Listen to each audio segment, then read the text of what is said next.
भगवद्गीता टीका ज्ञानेश्वरी शुद्ध करुणी भाविक लोका केला निजबोध। नामदेव महाराजांनी या भावार्थ दीपिकेला ग्रंथश्रेष्ठ ज्ञानदेवी असे म्हटले आहे।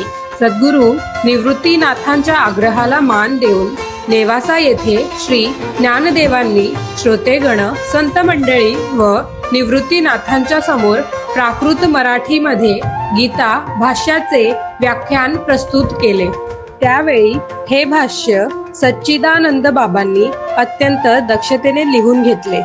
श्री ज्ञानेश्वरी या ग्रंथरत्न निर्मिती निमित्ताने आपल्या करवी घडलेल्या वाघ यज्ञाने संतुष्ट होऊन आपणास प्रसाद दान द्यावे अशी नम्र विनंती ज्ञानेश्वर माऊलींनी विश्वात्मक देवाकडे केली आहे। ज्ञानदेवांचे हे मागणे, ही प्रार्थना अर्थात पसायदान केवळ तत्कालीनच नाही तर सध्याची सामाजिक व राजकीय पार्श्वभूमी लक्षात घेता विश्वशांतीसाठी आजही तितकेच नितांत आवश्यक आहे हे विशेष। चला आता हेच पसायदान माई बाल सदन मधील लहानग्यांच्या मुखातून श्रवण करूयात।